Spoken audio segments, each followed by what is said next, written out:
Hey everybody, windDrakeHex here, doing a draft on Hex, TCG, MMO.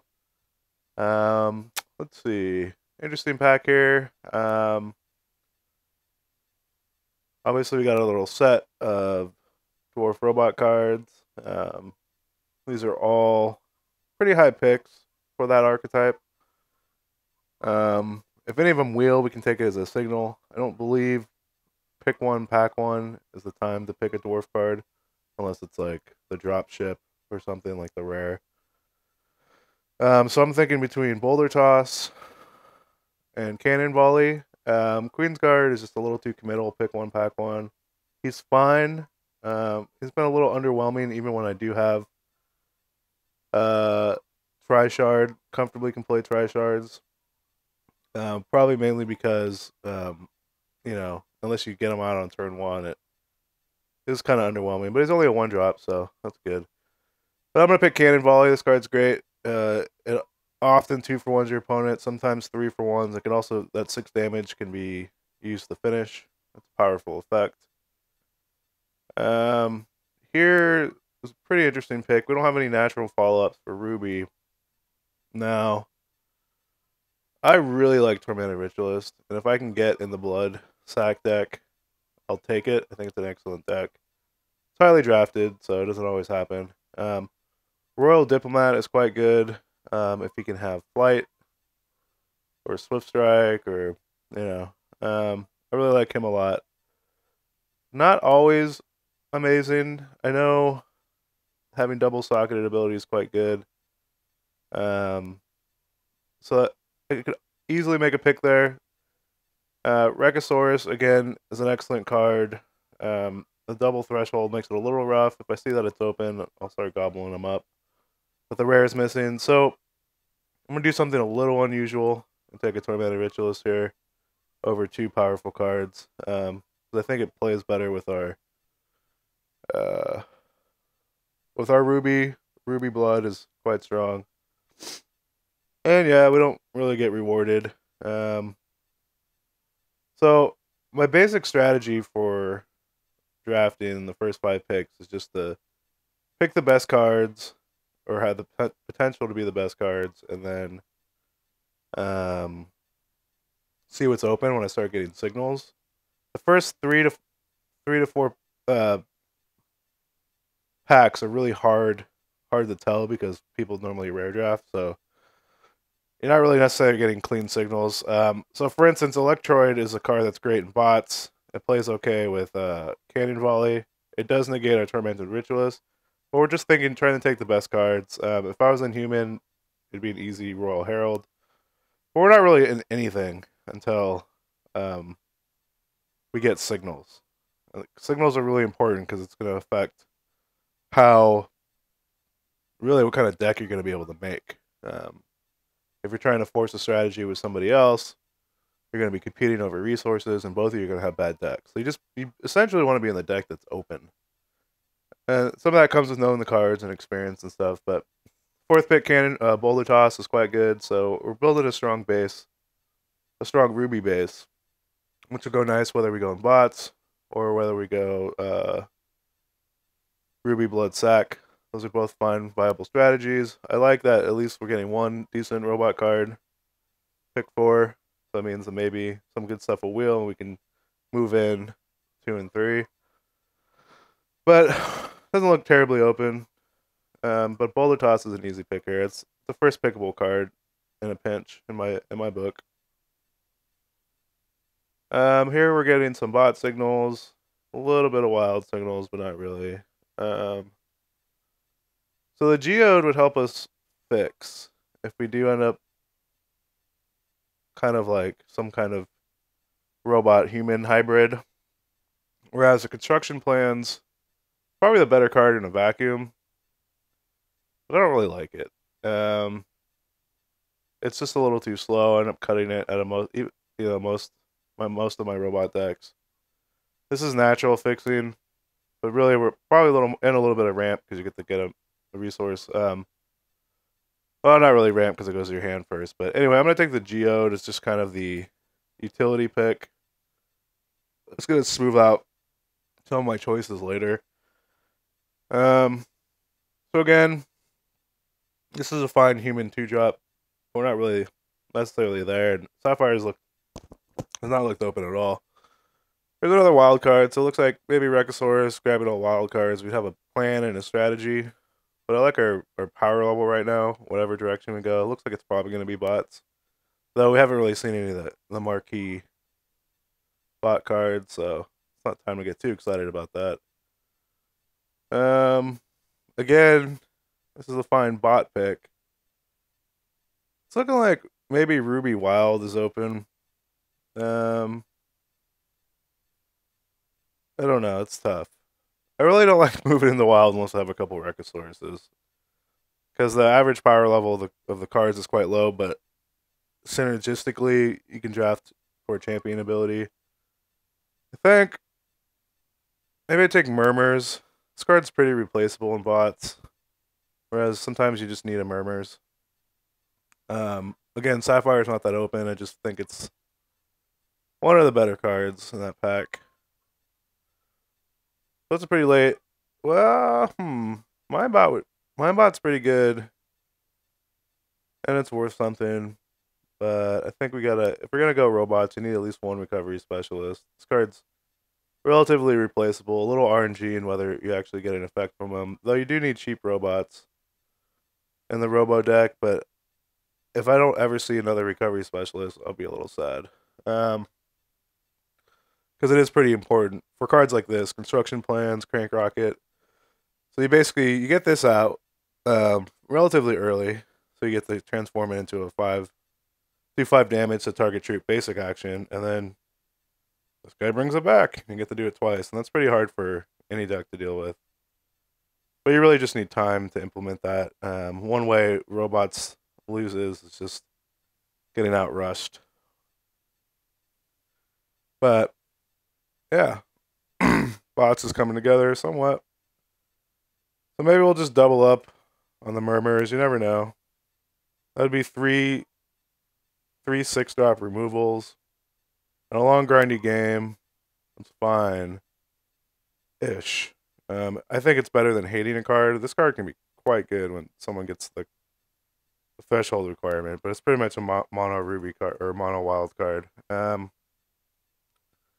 Again, nothing much.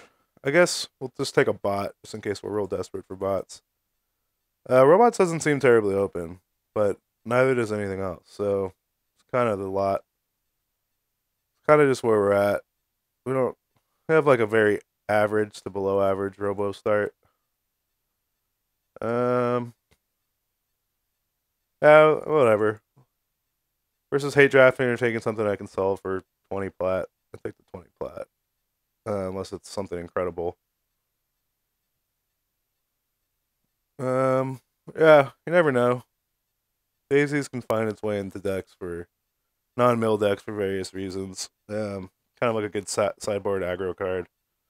And I really like game one seeing what I've milled. I get to gain information about what's in my opponent's deck. Neophyte, those Zarloks. Yep, nothing to say there. That Tormented Ritualist was kind of a rogue pick. I would have rather probably picked the best overall card in a vacuum, which would have been the white 3/4 double socketed. So again here, Elite Pyromancer is a fun card. I really do like him. I think can make an argument to pick him here. Just because there's not a whole lot in Ruby. This card is kind of a dream. It's obviously a powerful effect, but let's try to stay away from 7-drops in draft. They're the best card in the pack. Especially consider, this is probably the best card in the pack as far as it being playable.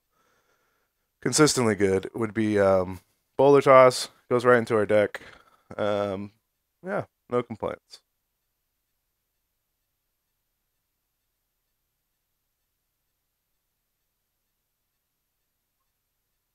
We don't really have any troops. we don't have we don't have any way to, attack and block right now. Um, so blood was so cut in pack 1. I don't think I can entertain giant mosquito right now as an option. I would love to just load up on tormented ritualists and mosquitoes, but that if we went that route, it would negate some of our picks we have already, like our just really of cards that are actually going to make the deck. Not many. I guess a couple. Um, so I'm kind of like it's getting a little late the jump ship. Not impossible though. But crackling rot's quite good. Just building up our base ruby removal. So as soon as we find out what else is open, we can build our troop base. I'm never gonna complain getting a crackling bolt. It's probably the best common removal. Murder is pretty good. So here, this is a pretty bad pack for everybody. Spam bot's fine. We definitely have the robot matters theme going. We got some decent early drops. We're just not seeing the signals for robots, which can happen for a ton of reasons. Too many people were trying to force it. But like, what else would I pick here? I mean, what? Dementia Daisy's a mill, maybe. I try to stay away from mill. Mediocre blood card. I mean, it's just kind of a bad pack. What do you do? Circle of Ruination's probably pretty good, but I don't think we're gonna be base blood. Alright, well, things change. Tempted to take a ritualist here, because that's a late ritualist. Trying to think what happens if this deck isn't bots. Really nothing. We lose a construct, we lose a U, and we lose a U. That's really not not that devastating. Again, even if robots become super open, all we did was essentially hate draft the Tormento Ritualist. We could almost splash these too. I think they're that good. They're almost good enough for a splash. Just the unblockable clause is pretty sweet. And we also set up a possible human or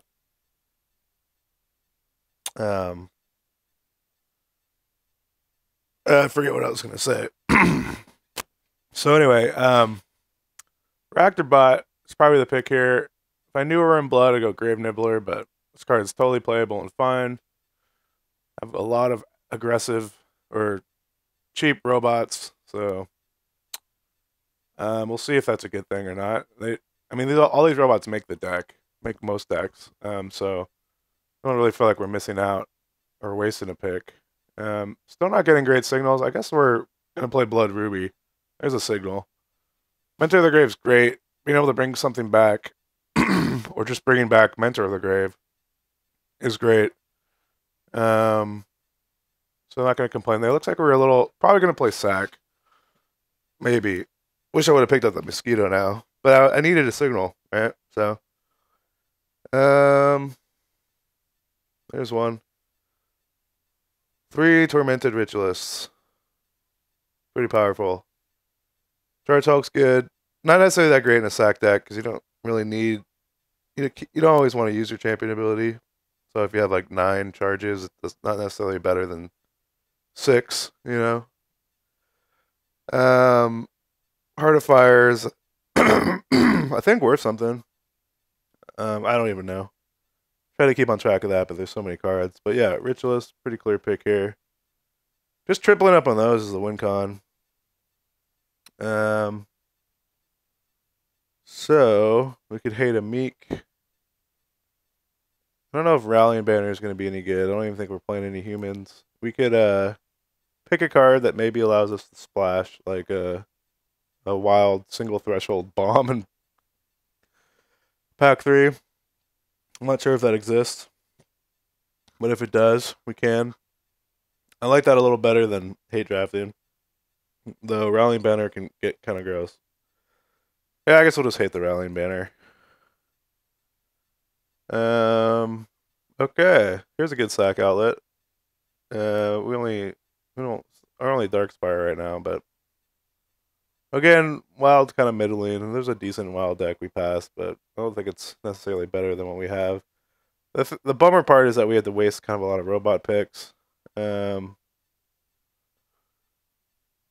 yeah, it just kind of happens as people make up their mind what they want to be in and not be in, and we have more of a chance of playing this. I guess Adrenaline Rush is probably it could make the deck. It could be a finisher with these ritualists too.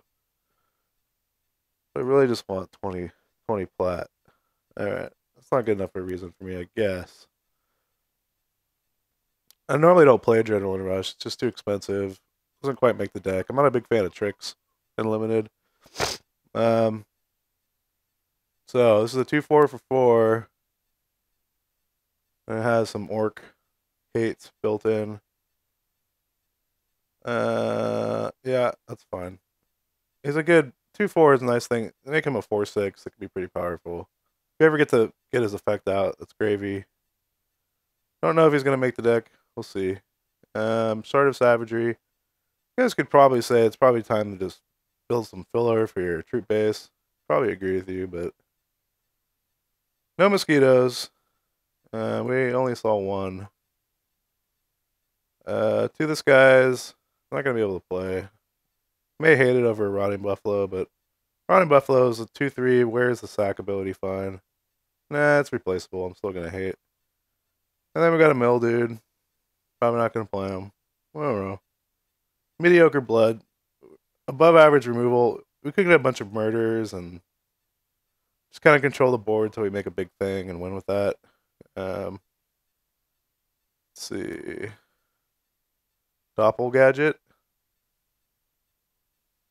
Into target non-shapeshifter artifact with cost 4 or less. Okay, I don't really have any good targets for that. Call to the grave. Not playing artifacts. That card's no good. Fixing. Don't really have a reason to fix right now. I think this guy is good, even though I've never seen him good. He should be good. Call to the grave's fine. I don't like picking it first. Definitely get in the sack outlet. I think we're just gonna pick. Having a little evasion, something that can wear, put a clock on your opponent with a +2/+2 champion ability added to him. It can be good as a 4/3. It's pretty formidable. It also can get a key card out of your opponent's hand. I think it says, oh, he gets to choose, so not as good, but other than random, but fine man for a fine insect. So whatever, it's fine. Blood isn't crazy good in set 1. Entropy. Yeah. This card's fine as a finisher. I don't know. This is just a vanilla 3/2. It's oh wait. Yeah, never mind. Rockcaster's incredible. Yeah, there's a lot. It has a lot of targets. It's a 3/2. So it leaves a 3/2 body and normally kills something. Pretty amazing. Really the only card here. So we're playing Ruby basically for its removal. Gonna be a little light on troops. I think we got those robots. Okay. Again, Call to the Grave is fine, but evasion is at it's a little hard to find in blood. It's not an overabundance, and probably a good thing because when you can give a +2, you can sack an irrelevant troop to give your flyer +2/+2. Your opponent has to deal with it. It just instantly puts them on a pretty fast clock, and it's also why Call to the Graves are really good because they finally do waste the resources having to deal with this thing, and then you just do it all over again. I really think the mono blood sack is probably the best deck when it all comes together. It's just it can have such fast broken starts. A lot of it kind of hangs on getting the mosquitoes. packs 1 and 2, which I didn't. So we're gonna have definitely not. Wouldn't say that everything came together. Passing a lot of strong noble citizen, second noble citizenry we passed. Now I like this guy. I just don't know if I'm gonna have enough sack outlets. If I was Space Shin Hair, I would totally pick this here over the Pyromancer.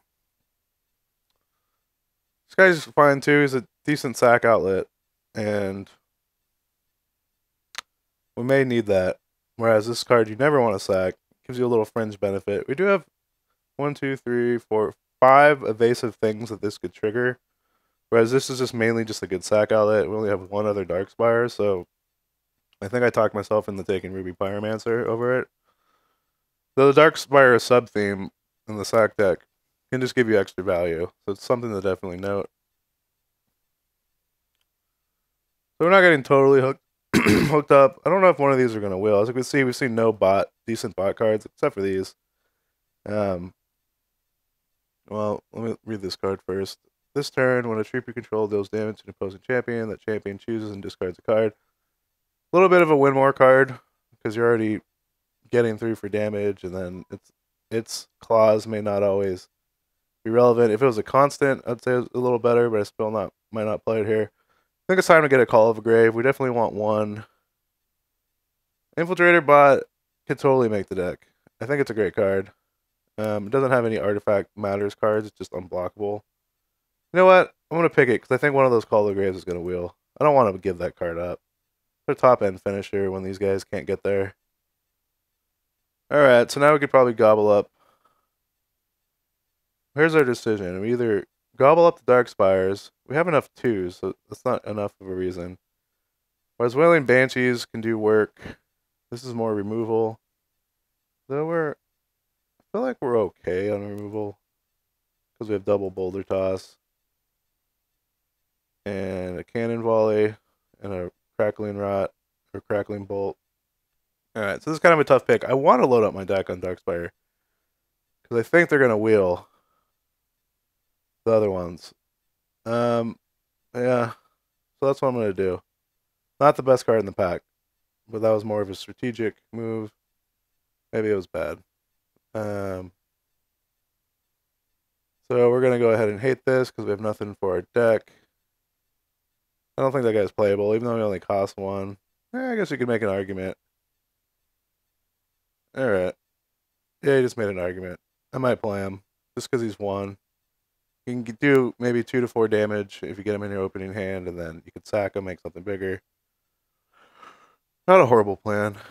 He must attack, which makes him worse.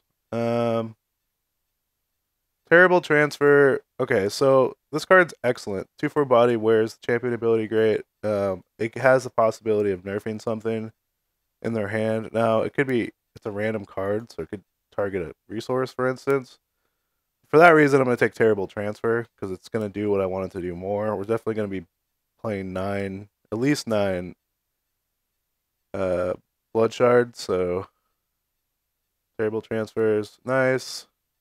Kind of like the Poor Man's Murder and base blood decks. Yeah, we'll take the Arena regular. Again, maybe we get some fast starts. I don't know where all those Darkspires went. I guess somebody decides to be in Blood too. Passed them a Mosquito and a Ritualist way back when. Because Blood got better. So I think they're on my left. There you go. Darkspires. There's Darkspires. Our Darkspire count is 2. Hopefully one of those wheels. So we can have a Darkspire sub-theme. Maybe not have to play 2 spam bots. Spam bots are fine. I mean, it's definitely going to give us more options. It could be that it's just good enough to get through. Based on, whether it's attack and power gets buffed. Also, we can kind of manipulate that with our champion ability. Because we're definitely playing sack, right? There's not really a whole lot of reason else to. I wonder if we could. I don't think we could play Electroid. We don't have that many artifact dudes. Card that's probably the most impactful. Card should be the most impactful, but nobody plays it, so this guy can be frustrated.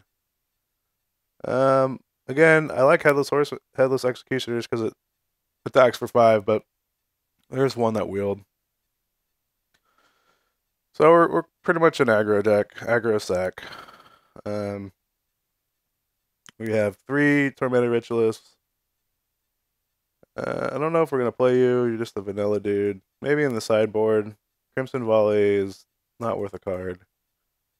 And look, we got the Banshee anyway, so alright, I'm happy. We'll build this real quick.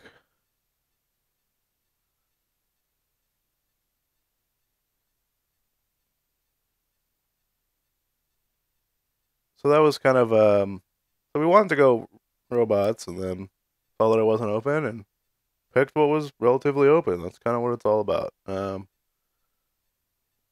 Dreams don't always come true in draft. You kind of gotta draft to your seat. So, is this the best deck at the table? Probably not.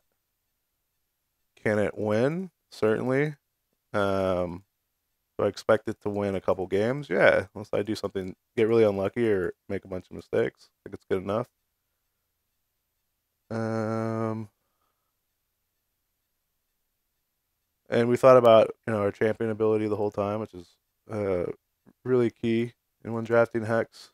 To be aware of how your cards interact with the champion's power. So I think I did have an option to go quick orcs.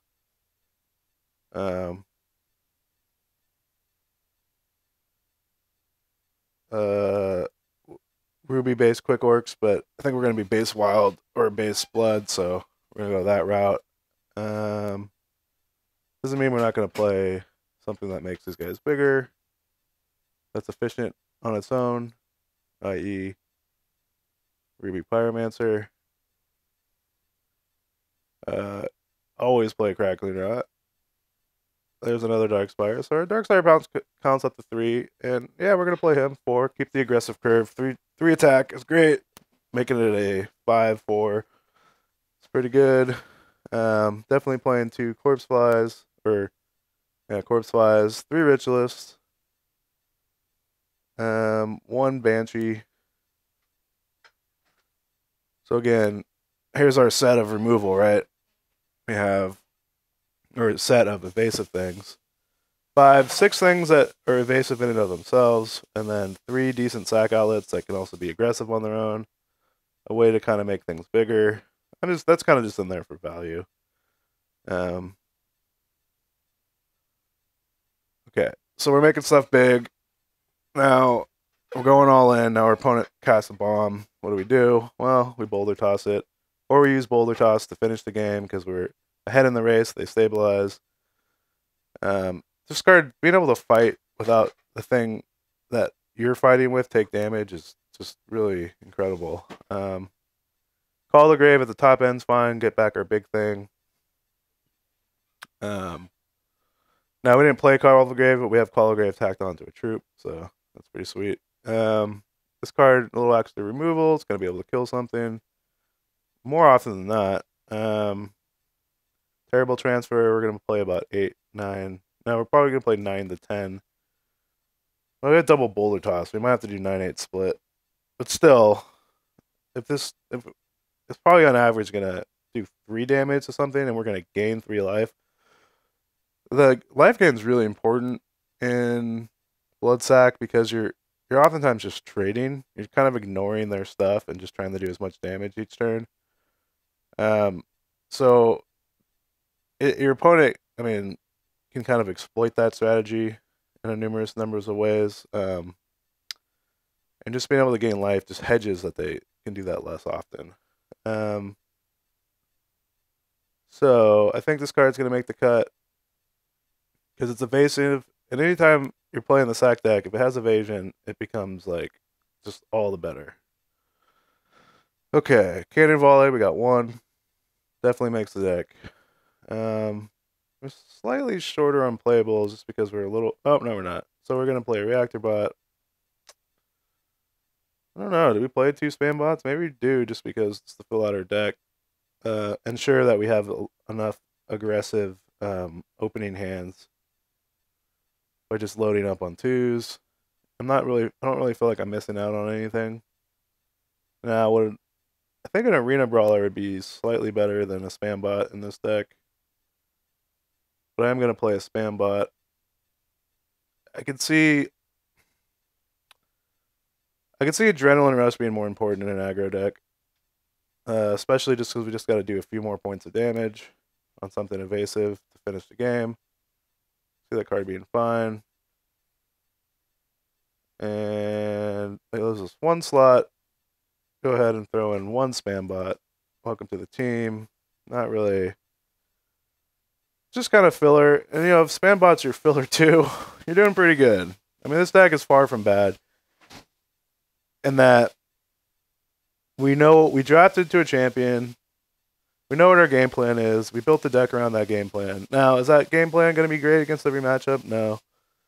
Are there going to be scenarios where there's just nothing we can do and we just lose? Yes. Are there going to be scenarios where we make mistakes and our opponent outplays us? Yes. That happens a lot in Benoshi decks. It's kind of a skill testing champion. I definitely make mistakes with Benoshi. The thing you always want to watch out for is when your opponent has resources open when you're about to sack. It's probably the simplest thing, but it's like the easiest way to 2-for-1 yourself. Like, you're taking a risk every time you sack something. So, and you're actually trading card advantage for power. So the very nature of this deck has built-in variance to that. So you want to create a deck to where, like, it's worth it. You know, like, you're gonna get you're gaining kind of the tempo gain in a sense, in that your stuff's probably going to be bigger than theirs, faster, and it's kind of like a weird. I guess it's kind of like ramp. Like, you're using light troops as ramp in a way. But if you invest all this, if you go all in on, say, a ritualist and you get him up, say he's like a 6. Say he's like a 6/5, right? And becomes a 7/5, and you attack in, and then they just like murder your thing. Or they, Diamond has a lot of efficient removal sources for big stuff. So say your opponent just has a bunch of removal. Now all of a sudden you've invested all these cards and time, and now you're top decking, and your opponent just plays stuff, and you lose. So I don't know. The key is to try to like create as many fast starts as you possibly can. And so that's a way to do that, is to keep everything cheap. Your 5-drops really got to do something. Like, this is going to be a late game finisher. 3/2 is enough to do it on its own with his unblockable clause, but being able to give it a sack outlet makes it all the better. Kind of like a more consistent ritualist. I actually would have drafted 2 of them, but I don't know. I might have felt a little nervous having that many 5s. Because this is more of a recursion thing. This is kind of like a value added, because we didn't, those Caller Graves didn't wheel. I thought they would. Maybe that was a mistake on my part. But getting it built into a troop is great. Also, the 4/3 body wears +2/+2 quite well. So being able to 6/5 is pretty sweet. This card, I would obviously rather have a Ritualist over it, but just because you're going to, in this particular draft, for as cut as Artifact Sweater, I'm pretty certain there's going to be at least 2 Artifact Drafters. Probably 3.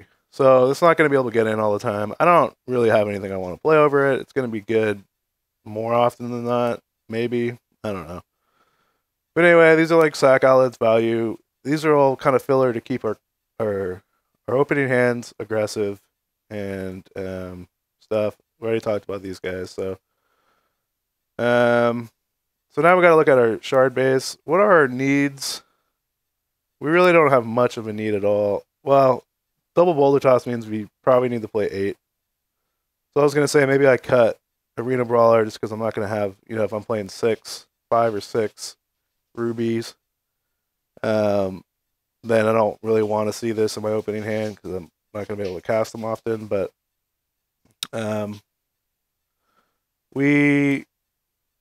you want to be able to play Boulder Toss when you need to play Boulder Toss. This deck can't stumble a whole lot because it's going all in. So if you have a Boulder Toss in your hand and you created a line around that being your finisher, gonna need that second resource. So even though our total ruby need isn't high, it's one, we're gonna need it, We're kind of based on more on when we're going to need it, so on turn 4 or 5 would be my guess. So we're going to go 8 instead of 6. We can't go more than that because we definitely need to play 9. Our deck is basically base blood. We need to play at least 9. I notice the difference between 9 and 10 isn't that much. Some people will play 18 in this situation. I think our curve is way too efficient to justify 18. So I think the difference between 18 and 17 shards in a deck total is greater than the difference between playing 9 and 10 of a resource type based on your threshold requirements. I don't know if that makes sense. And that's just been my kind of untested observation of just building thousands of draft decks. But that's not kind of splitting hairs at this point. I think this deck has a good chance. Hopefully I talked enough about why everything's in here, so for those of you guys that are new, you can get an idea. So the overall plan is to get out quick. When our opponent stabilizes, sack to make something bigger so we can keep doing damage. Finish with cards like Cannon Volley and Boulder Toss by doing damage to the face. Breaking stalls or winning races with evasive things, which we have 5, 6, 7 of. No mosquitoes. So 8 of. And then creating sack outlets that generate some kind of value. We have that with our 2, 3, 4 Dark Spires. They can kind of bring each other back or do damage. Fun stuff like that. Also, they're efficiently costed on their own. I mean, I don't know, a 2-2 for 3 isn't that great, but a 2-1 for 2 is. And a 3-2 for 3 isn't bad. This guy has an extra benefit of, if he's the only biggest troop we want to add something to, it being a 5-4 is pretty good. Alright, I think I'm just repeating myself. So anyway, thanks for watching. I'll try to get a couple rounds up on here of this game, if you guys are interested. I record them, and then I put them up if somebody wants them. It just takes a lot of time and energy. And really, this is like I think one of the most important things for a new drafter is how to draft. As far as like interactions and playing the game itself, it's important too. But the biggest beginner mistakes are come in the draft itself. The easiest thing to correct is probably the game mechanics, reading the board. A lot of that just has to do with taking time and paying attention. So anyway, I hope you enjoyed this, and yeah, see you in another.